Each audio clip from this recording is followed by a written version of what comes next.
जय माता दी। भक्तों, हम सब दुर्गा सप्तशती पवित्र ग्रंथ के सप्तम और सप्तम षष्ठम और सप्तम छठे और सातवें अध्याय में प्रवेश कर रहे हैं। श्लोक सुनने पर जो आपको शक्तियाँ प्राप्त होंगी, आनंद प्राप्त होगा, लाभ होंगे, वो तो अद्वितीय ही है। लेकिन आधुनिक परिप्रेक्ष्य में माँ भगवती की इस कथा को सुनकर जो राक्षस हैं वो प्रवृत्तियों के रूप में मानवों में किस तरह से घर करते हैं और मानव किस तरह से व्यवहार करते हैं उन राक्षसों के बस में आप अपने आसपास देख सकते हैं। तो कथा को संस्कृत और हिंदी में सुनने से पहले अब आप उसे आधुनिक परिप्रेक्ष्य में समझने का और समझाने का हम प्रयास करते हैं। देखिए, धूम्रलोचन राक्षस है जो माता को मारने जाता है। किसके कहने पर? शुंभ और निशुंभ के। धूम्रलोचन क्या है? धूम्रलोचन राक्षस प्रवृत्ति जब आती है तो मनुष्य जो शक्तिशाली लोग होते हैं उनका चाटुकार बन जाता है और चाटुकारिता करते करते वो ये भूल जाता है कि वो भी एक सामान्य जन सामान्य है। वो ये सोचने लगता है कि वो जो शक्तिशाली लोग हैं, जो अपनी तपस्या के बल से शक्तिशाली बने हैं, अपनी मेहनत से शक्तिशाली बने हैं, कि वो वही हो गया। तो आपने देखे होंगे बहुत सारे शक्तिशाली लोग, उनके कुछ चाटुकार लोग होते हैं, उन्हें यही गलतफहमी होती है कि हम वही हैं। तो ये धूम्रलोचन इसी तरह की प्रवृत्ति है। और इसका अंत क्या हुआ? माता से जाके कहता है कि चल मेरे साथ, वरना मैं तेरा झोटा पकड़ के ले जाऊंगा, यानी कि बाल घसीट के ले जाऊंगा। और माँ की एक हुंकार से ख़त्म हो जाता है। उसके बाद चंडमुंड आते हैं। चंडमुंड शक्तिशाली राक्षस हैं। और ये प्रवृत्ति कैसी है? ये प्रवृत्ति ऐसी है कि जब हम कुछ सीखते हैं, टेक्निकल थिंग सीख जाते हैं, युद्ध सीख जाते हैं, मैनेजमेंट सीख जाते हैं, कुछ टेक्निकल स्किल सीख जाते हैं, तो फिर हम शक्तिशाली लोगों के लिए काम करते हैं, अपने लिए नहीं करते। जबकि हम जानते हैं, हमें सब चीज़ आती है, लेकिन अपने लिए नहीं करते, हम शक्तिशाली लोगों के लिए काम करते हैं। और फिर भी हम अपने आप को वैसा ही शक्तिशाली पर्सन समझने लगते हैं। हाँ, हम ऐसे लोग होते हैं कि हम शक्तिशाली लोग खुद बन सकते हैं कभी भी, क्योंकि हमने भी तप किया हुआ होता है, उन लोगों ने भी तप किया होता है, स्किलफुल है, लेकिन वो बनते नहीं हैं। वो करते शक्तिशाली लोगों के लिए काम है। जैसे चंडमुंड किसके लिए काम कर रहे हैं? शुंभ निशुंभ के लिए। यानी कि ऐसी प्रवृत्ति, जब आप कुछ जानते हो, सीखते हो, और उसके बाद भी अन्य लोगों के लिए काम करने के लिए आप, एक तो हो गया चलो थोड़ा बहुत धन कमाने के लिए, लेकिन आप मजबूर हो जाते हो मन से, अंदर से नहीं, मैं तो किसी के लिए काम करेंगे, रिलैक्स होएंगे, बस ठीक तनख्वाह मिलेगी या जो कुछ मिलेगा, लेकिन अपने लिए नहीं। तो वो चंडमुंड प्रवृत्ति है। तो चंडमुंड का क्या हुआ? शुंभ निशुंभ नहीं मरे पहले, शुंभ निशुंभ ने सीधा चंडमुंड को भेजा, जाओ तुम माता को मार के आओ, और उनका भी अंत बुरा हुआ।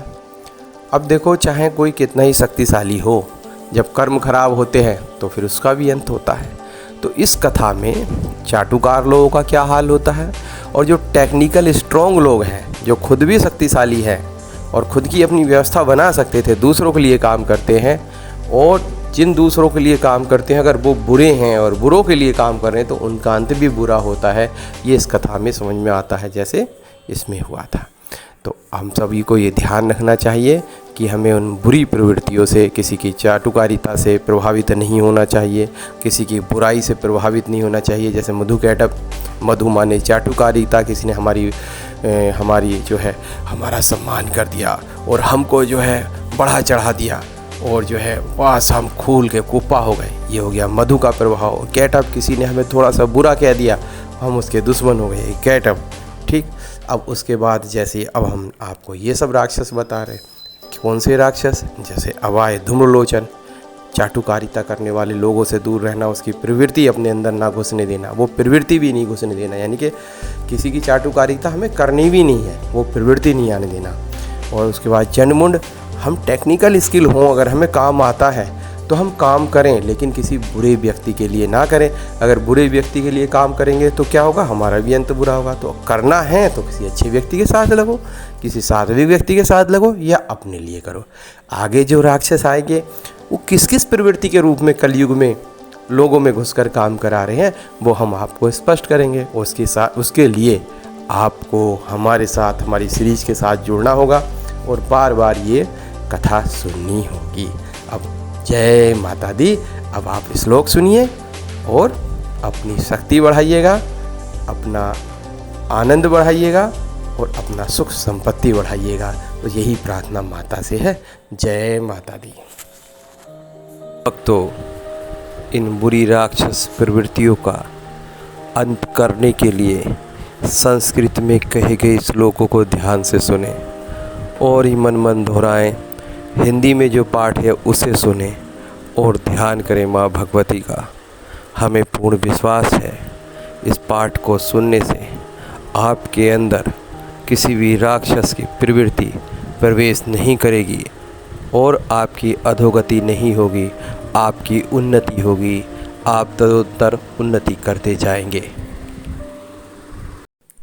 षष्ठो अध्यायः ध्यानम्।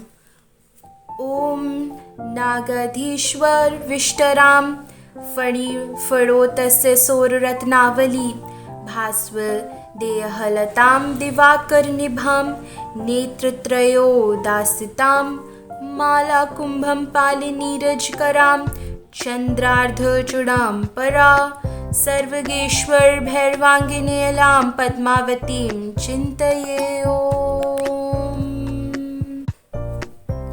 छठा अध्याय धूम्रलोचन वध। हम सर्वगेश्वर भैरव के अंक में निवास करने वाली परमोत्कृष्ट पद्मावती देवी का चिंतन करते हैं। वे नागराज के आसन पर बैठी हैं। नागों के फणों में से सुशोभित होने वाली मणियों की विशाल माला से उनकी देहलता उद्भासित हो रही है। सूर्य के समान उनका तेज है। 3 नेत्र उनकी शोभा बढ़ा रहे हैं। वे हाथों में माला, कुंभ, कपाल और कमल लिए हुए हैं तथा उनके मस्तक में अर्धचंद्र का मुकुट सुशोभित है। ओम ऋषिर्वाच इत्याकर्णे वचो देवया साधुतो अशंशरपुरतः समाचष्ट समागम्ये दैत्यराजाय विस्तरात् तस्य दूतस्य तुवाक्यमार्कर्ण्यासुरराट् ततः सक्रोधः प्रहदैत्यनामधीपं धूम्रलोचनम्। ऋषि कहते हैं, देवी का यह कथन सुनकर दूत को बड़ा अमर्ष हुआ और उसने दैत्यराज के पास जाकर सब समाचार विस्तार पूर्वक कह सुनाया। दूत के उस वचन को सुनकर दैत्यराज कुपित हो उठा और दैत्य सेनापति धूम्रलोचन से बोला, हे धूम्रलोचनाशु त्वं स्वसैन्ये परिवारितः तामान्ये बलाद् दुष्टां केशाकर्षणविहलां तत्परित्राणदः कश्चिद्यदि वेतिष्ठितेद् अपरः स हन्तव्योऽमरो वापि यक्षो गन्धर्व एव वा।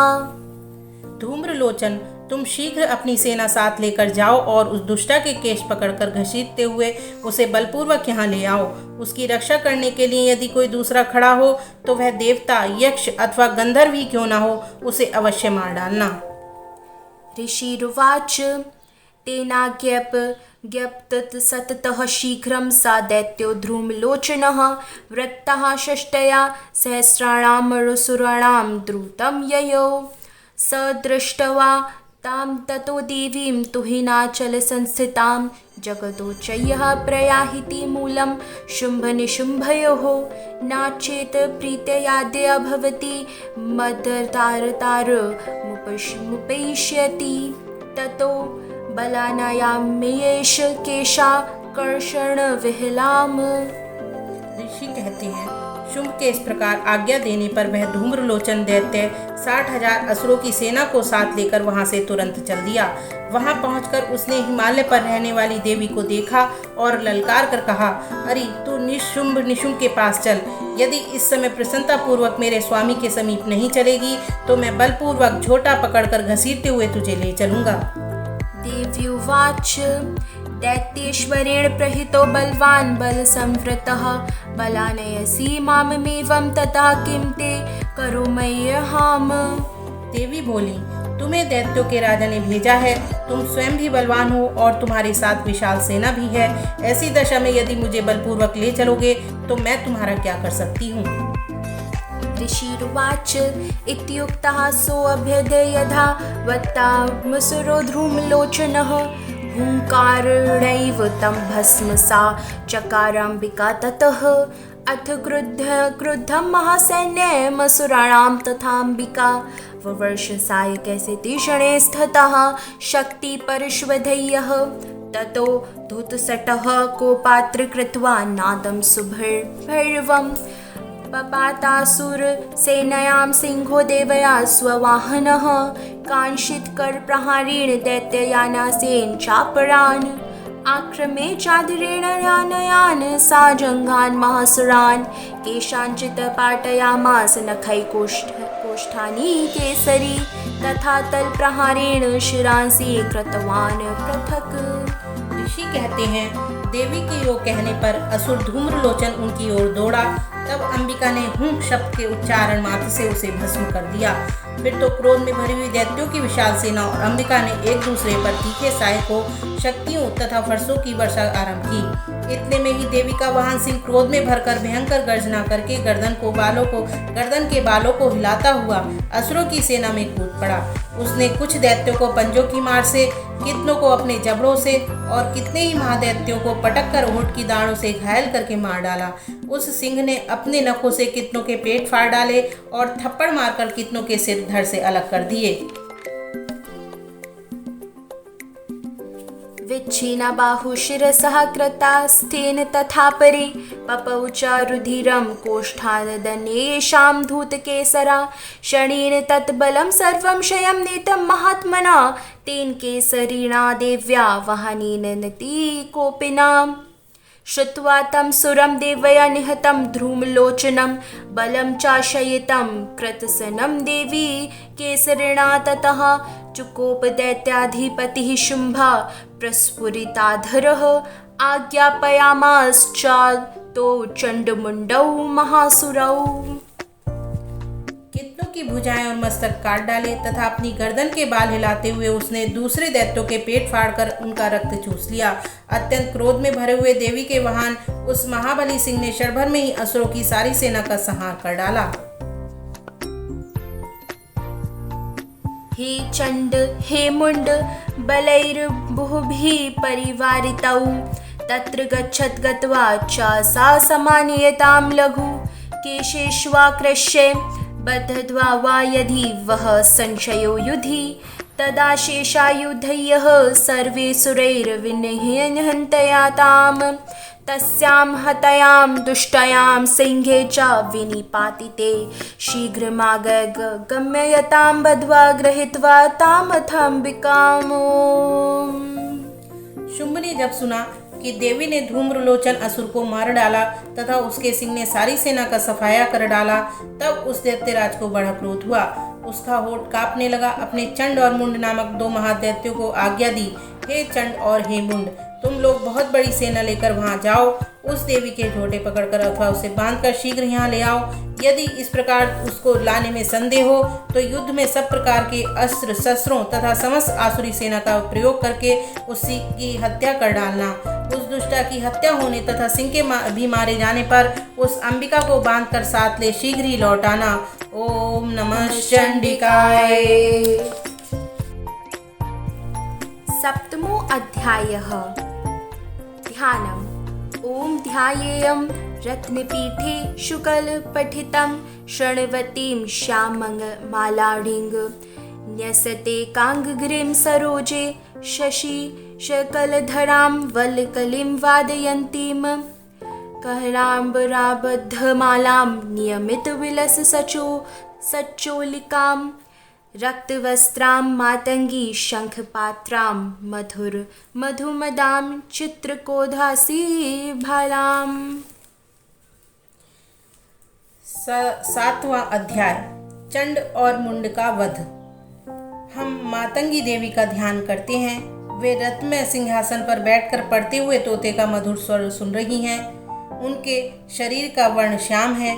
वे अपना एक पैर कमल पर रखे हुए हैं और मस्तक पर अर्धचंद्र धारण करती हैं तथा कलहार पुष्पों की माला धारण किए वीणा बजाती हैं। उनके अंग में कसूरी चोली शोभा पा रही है।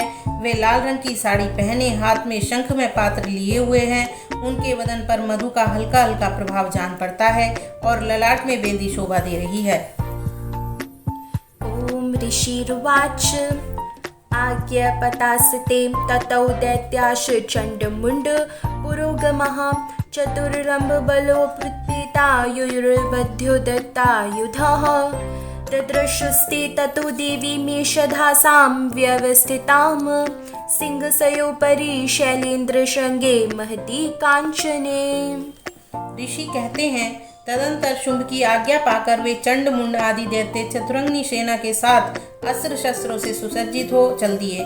फिर गिरिराज हिमालय के सुवर्ण में ऊंचे शिखर पर पहुंचकर उन्होंने सिंह पर बैठी देवी को देखा। वे मंद मंद मुस्कुरा रही थीं।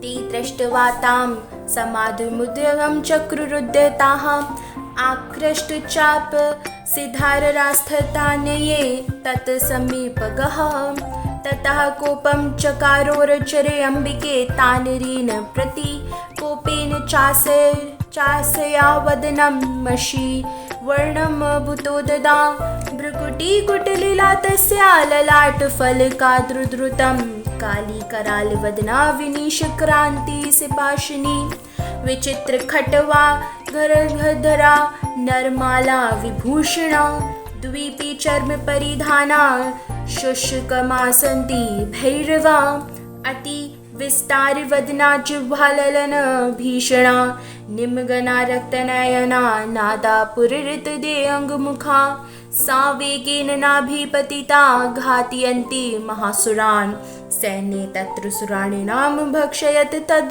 बलम्। उन्हें देखकर दैत्य लोग तत्परता से पकड़ने का उद्योग करने लगे। किसी ने धनुष तान लिया, किसी ने तलवार संभाली और कुछ लोग देवी के आसपास आकर खड़े हो गए।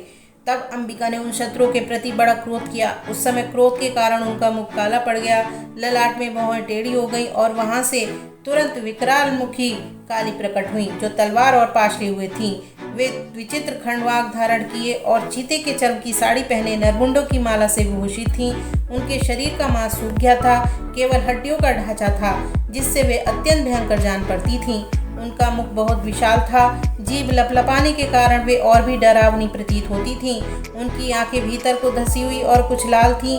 वे अपनी भयंकर गर्जना से संपूर्ण दिशाओं को गुजा रही थीं। बड़े बड़े दैत्यों का वध करती हुई वे कालिका देवी बड़े वेग से दैत्यों की उस सेना पर टूट पड़ी और उन सबको भक्षण करने लगी। श्रीग्रहाणकुशग्रहा यो धत घंटा समन्वितान् समादयकहस्तेन मुखे चिक्षेप वारणान् तथैव योधं तुरगैरथं सारथिना सह निक्षिपय वक्त्रे दशनेर्ष वर्यन्ति तिर्भैरवम् एकं च ग्रहाकेशेषु ग्रीवायामथ चापरं पादीनाक्रम्य चेवान्युमुरसान्यं पोथयत तैर्मूर्तानि च शस्त्राणि महाशस्त्राणि तथा सुरय्यः मुखेन जग्रहारुषा दशनैर्मथितानायपि बलिनां तद्बलं सर्वमसुरसुराणां दुरात्मना मम मर्दात् भक्षयच्छानयान् नाम्याशिता चाताण्डय ततः असीना निहताः केचिति खट्टवादान्ताण्डिताः जगुर्मुर्विषीनाशामसुरादन्ताग्र स्थिताः। वे पाशर्व राक्षसों, अंकुशधारी महावतों, योद्धाओं और घंटा सहित कितने ही हाथियों को एक ही हाथ से पकड़कर मुंह में डाल लेती थी। इसी प्रकार घोड़े, रथ और सारथी के साथ रथी सैनिकों को मुंह में डालकर वे उन्हें बड़े भयानक रूप से चबा डालती थी। किसी के बाल पकड़ लेती, किसी का गला दबा देती, किसी को पैरों से कुचल डालती और किसी को छाती के धक्के से गिराकर मार डालती थी। वे असुरों के छोड़े हुए बड़े बड़े अस्त्र शस्त्र मुंह से पकड़ लेती और रोष में भरकर उनको दांतों से पीस डालती थीं। काली ने बलवान एवं दुरात्मा दैत्यों की वह सारी सेना रोन डाली, खा डाली और कितनों को मार भगाया। कोई तलवार के घाट उतारे गए, कोई खड़ुआ से पीटे गए और कितने ही असुर दांतों के अग्रभाग से कुचले जाकर मृत्यु को प्राप्त हुए। षडीन तद्बलं सर्वमुसुराणां निपातितं दृष्ट्वा चण्डो विद्युद्रावतां कालीमतिभीषणां शरवर्षै महाभीमै भीमाक्षितां महासुरः छादयामाश्चक्रशे मुण्डः क्षिप्तैः सहस्रशः तानि चक्राणि एकानि विष्मानानि तन्मुखं बभूयुर्धार्थबिम्बानि सुबुहनि घनोदरं ततो जहासातिरुषा भीमं भैरववनादिनी काली करालव गत्रान्तुरुदुरुशरदशानोजवल्ला उत्थाय च महासिंहं दीदी चण्डमधावत् गृहीत्वा चास्य केशेषु शिरस्तनेनासिना छिन्नत्। इस प्रकार देवी ने असुरों की उस सारी सेना को क्षण भर में मार गिराया। यह देख चंड उन अत्यंत भयानक काली देवी की ओर दौड़ा तथा महादैत्य मुंड ने भी अत्यंत भयंकर बाणों की वर्षा से तथा हजारों बार चलाए हुए चक्रों से उन भयानक नेत्रों वाली देवी को आच्छादित कर दिया। वे अनेकों चक्र देवी के मुख में समाते हुए ऐसे जान पड़े मानो सूर्य के बहुतेरे मंडल बादलों के उदर में प्रवेश कर रहे हों। तब भयंकर गर्जना करने वाली काली ने अत्यंत रोष में भरकर विकट अट्टहास किया। उस समय उनके विकराल वदन के भीतर कठिनता से देखे जा सकने वाले दांतों की प्रभाव से वे अत्यंत उज्ज्वल दिखाई देती थीं। देवी ने बहुत बड़ी तलवार हाथ में ले हंग का उच्चारण करके चंड पर धावा किया और उसके केश पकड़कर उसी तलवार से उसका मस्तक काट डाला। अथ मुण्डो भयधावतां दृष्ट्वा चण्डं निपातितं तमप्यपातयद्धुमो सा खड्गाभिहतं रुषां हतशेषं तथा सैन्यं दृष्ट्वा चण्डं निपातितं मुण्डं च सुमहारवीयं दिशो भेजे भयातुरं शिरसे चण्डस्य काली च गृहीत्वा मुण्डमेव च प्रहाप्रञ्चटाट्टाहसि सम्मिश्रं भयेतत् चण्डिकां मया तवात्रोपहतौ चण्डमुण्डौ महापशु युद्धयज्ञे स्वयं शुम्भं निशुम्भं चाहनिष्यसि। चंड को मारा गया देखकर मुंड भी देवी की ओर दौड़ा। तब देवी ने रोष में भरकर उसे भी तलवार से घायल करके धरती पर सुला दिया। महापराक्रमी चंड और मुंड को मारा गया देख मरने से बची हुई बाकी सेना भय से बाकल हो चारों ओर भाग गई।